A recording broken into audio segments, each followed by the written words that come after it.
Hello and welcome to Communication Connection. I'm Terry Likes. Thank you so much for joining us. Well, the election season is over. We've had time to digest and absorb the results.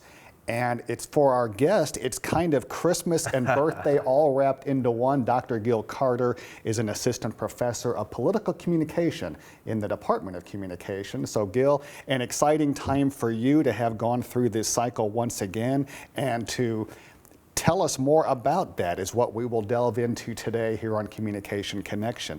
First of all, you have graduate degrees from the University of Alabama.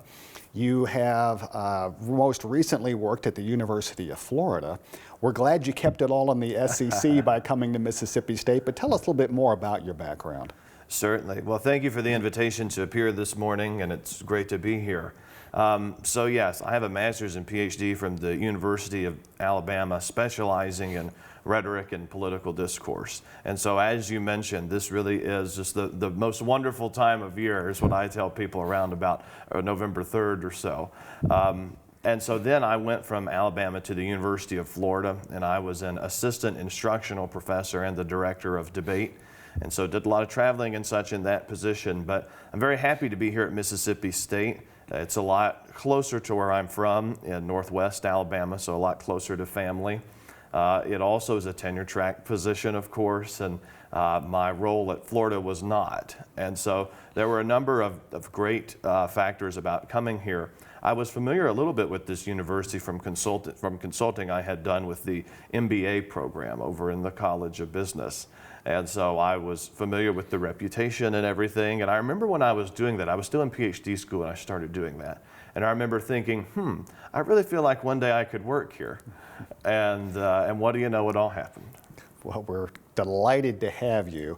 With that background, what was it that drew you to political communication? There are so many areas. The department, for example, has broadcast journalism and public relations and theater and so forth. There are so many aspects of communication. So you've created a real niche for yourself in a highly visible area of politics. Sure. Well, some of that is very personal for me. I was raised in a political family. My grandfather, who passed last month actually, was a 9-term Alabama state representative.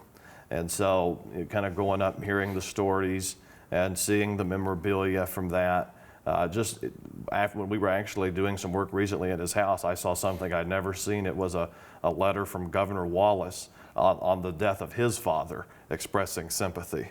And so that's kind of how it was growing up, is, over at my grandparents' house, and oh yeah, here's this thing, you like politics, look at this. And so that always intrigued me early on. And then when I got to be a teenager, it was something that I started looking into on my own.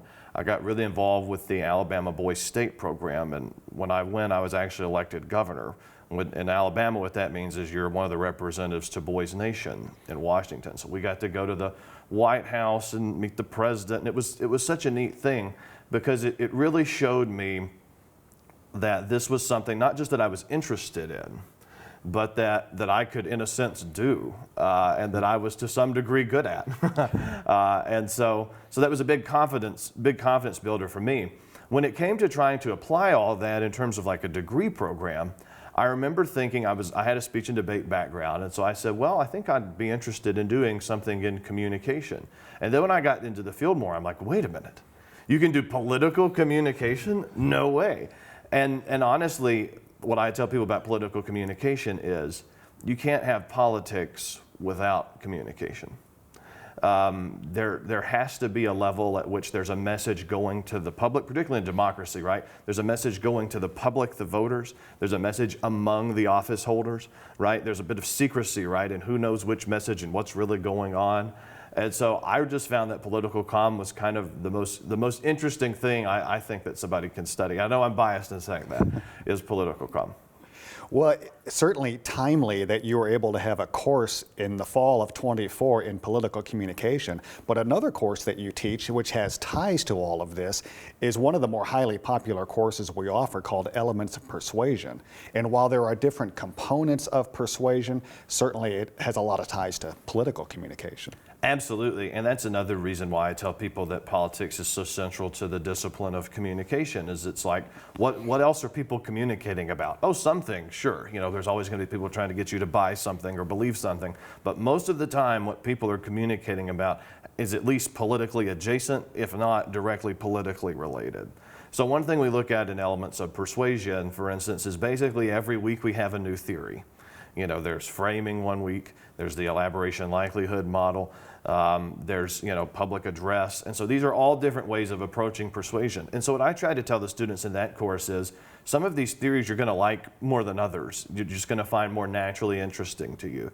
But under this broad umbrella of persuasion and how people are persuaded, we need to be looking at what are all the different ways. And so I really think they leave and hope they leave with a greater sense of these are different mechanisms for how people's minds are changed, be it through the media, be it through a meme, be it through an actual speech like an inaugural address, which we'll have coming up next month.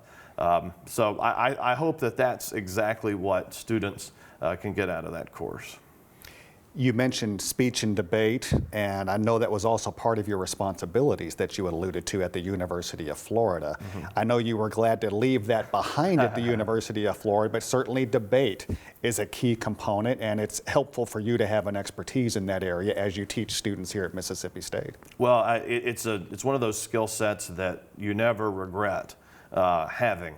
And so I think back to when I was in high school, some of those formative times and the events that we discussed. I had a coach who also passed this year, unfortunately, Dr. Kenny Barfield.